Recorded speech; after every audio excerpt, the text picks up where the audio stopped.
நாடகத்திலே நான் யார், என் பெயர் என்ன, என்னுடைய விருத்தாந்திரம் என்ன,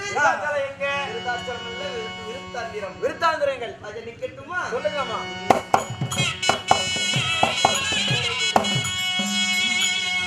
அடி நான் அந்தரங்க மாதர் பெற்றேன்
விளங்கக்கூடிய என்னுடைய பெயர்தான் குந்தம்மா தேவி.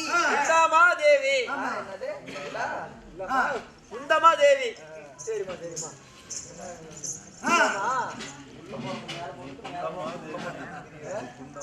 குந்தம்மா தேவி பெரிய இடத்துல மேலிங்களையும் என்னமா பண்றது? அப்புறம் ஏதோ மறைக்கிறது மேல போட்டுட்டு நான் மறைக்கிறதுக்கு அப்புறம் ஏதோ பண்ணி வேண்டித்தான். அடியே அப்படி குந்தா தேவியாக இருந்தாலும் எப்படி பிறந்தேன்? எப்படி யாரு? சொல்லுங்கம்மா.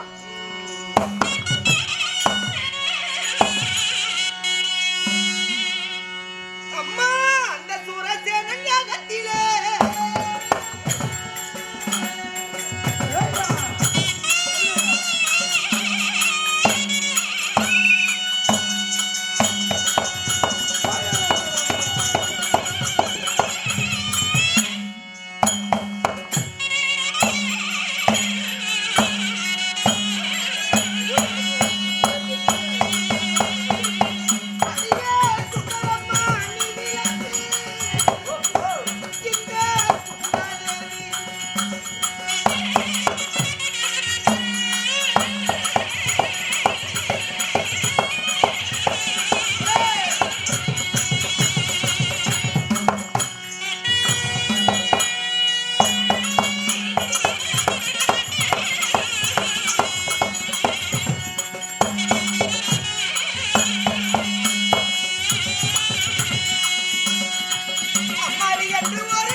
சரிமா. அப்ப பிறந்த உடனே எனக்கு பிரதி என்று பெயர் வைத்தார். பிரதி என்று. ஆமா சரிமா. தன்னுடைய நண்பனுக்கு நண்பனாக மந்திரிக்கு மந்திரியாக விளங்கக்கூடிய குந்தி போஜன அரசை என்ன செய்தார்?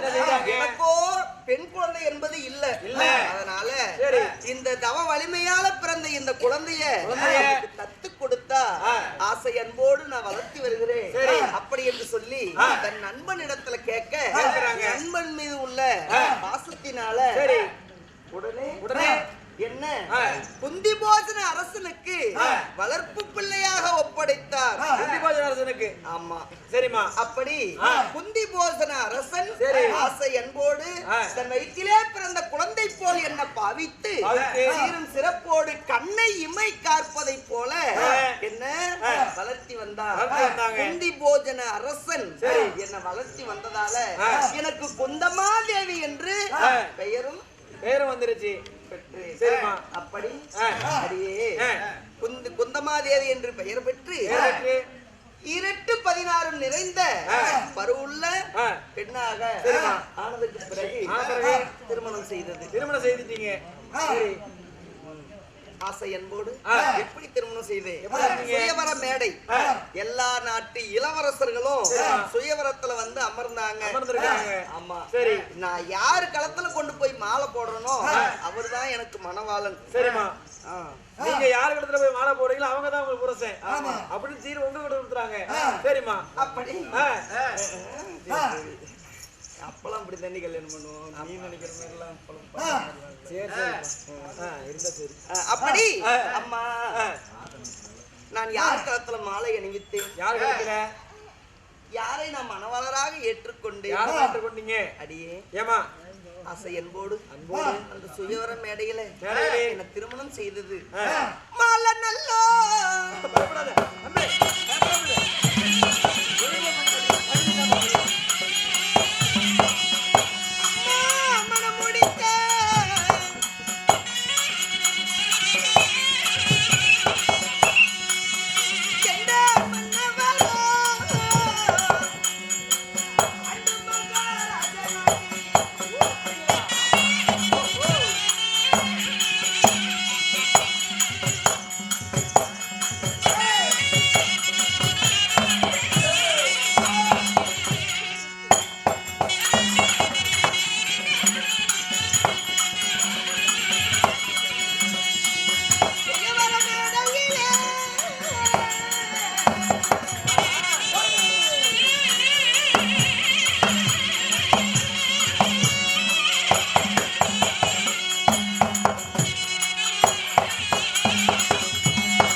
பாண்டு மகாராஜனே என்னுடைய தங்கை யாரு? மந்திராதேவி. மந்தாரதேவிய நீ திருமணம் செய்கிறாய் என்று சொல்லி ஒரு நாள் ஒரு தினத்துல என்னிடத்துல வாக்கு கொடுத்திருக்கிற. ஆனா இப்ப குந்தமாதேவி உன் களத்துல மாலை அணிவித்து மணவாளராக ஏற்றுக்கொண்டு விட்டார். ஆனால் எனக்கு சொன்ன சொல் என்ன ஆகிறது? உலகத்திலே பிறந்து சொன்ன சொல் அழியலாமா என்று அந்த சபையில எழுந்து கேட்ட உடனே மனம் தடுமாறி தலைகுனிந்து நின்றார். அப்படி தலைகுனிந்து நிற்க நமக்கு ஒரு கெட்ட பேர் வந்தாலும் நம் கணவருக்கு ஒரு கெட்ட பேர் வரக்கூடாது. நமக்கு அவருக்கு ஒரு கெட்ட பேர்னா அது நமக்கு தான் பாதி. அதனால அந்த சுயவர மேடையிலேயே அவர் தலைகுனிய கூடாது என்பதற்காக என்னுடைய மனப்பூர்வமான சம்மதத்தோடு சுயவர மேடையிலேயே தங்கை மந்திராதேவியும் நானே திருமணம் செய்து வைத்தேன்.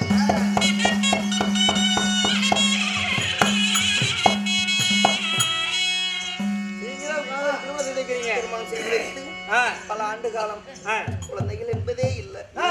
குழந்தை இல்லையே என்ற மன வருத்தத்தோடு ஆரண்யமான வனம் போறீங்க. வேட்டையாட போய் வருகிறேன் என்று சொல்லி போனார் தங்கை மந்திராதேவி.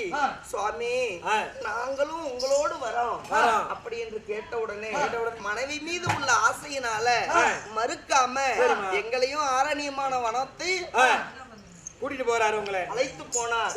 அப்ப 2 புள்ளிமான்கள் துள்ளி விளையாடி கொண்டிருப்பதை பார்த்து என் தங்கை மந்திராதேவி ஆசைப்பட்டு கேட்டாள் என்று சொல்லி அந்த மான் மீது அம்பு எய்ய அந்த மான் மீது பட்ட உடனே அந்த மானாக இருந்தது அமுதந்த மகாமுனிவர்.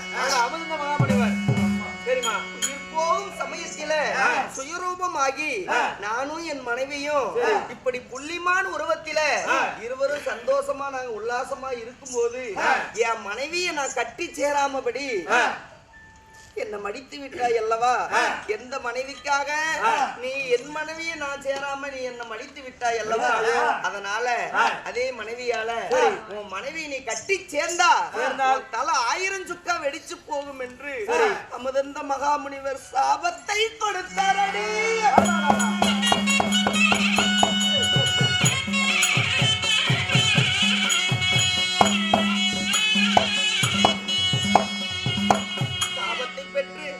நாட்டுக்கு வர முடியாம அங்கே ஆரண்யமான வனத்திலே தங்கி இருந்தோம்.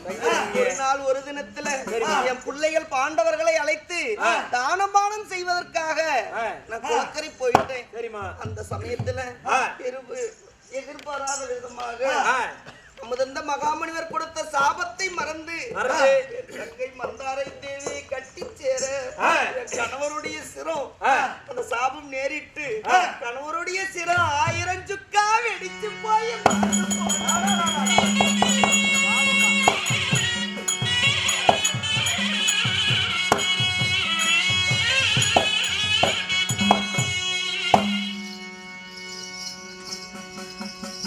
வெடிச்சிருச்சு.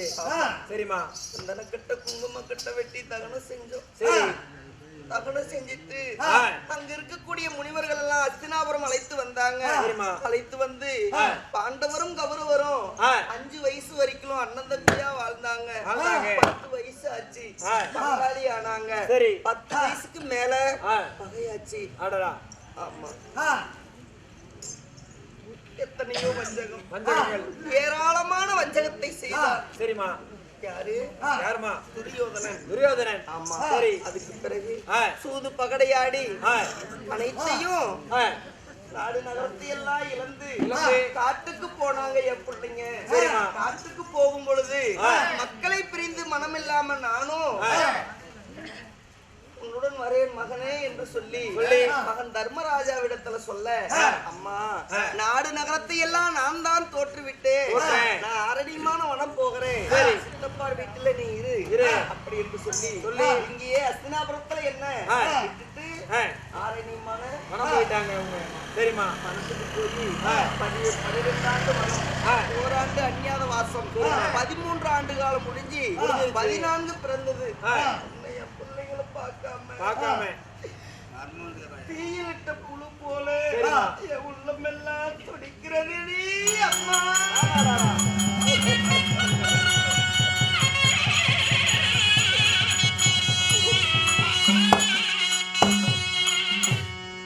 என் பிள்ளைகளை எப்ப பார்த்தேன்னு சொல்லி இறங்கி தவித்துக் கொண்டிருக்கும் போது இவ்வளவு வேகமா ஓடி வந்திருக்கிறீங்க. உங்களை பாக்குறதுக்கு மருமகன் வந்துக்கிறாருமா? உங்க மருமக பிள்ளை வந்திருக்கிறாரு. எம்பெருமா வாயக்கண்ணன் தான். அவரையா வெளியில நிறுத்தி காத்திருக்க வச்சிருக்கிறேன். ஆமாமா, இதான் ஒரு சப்பந்தம் கேட்டு வரணும்ல. முதல்ல அவரை பார்க்கலாம்.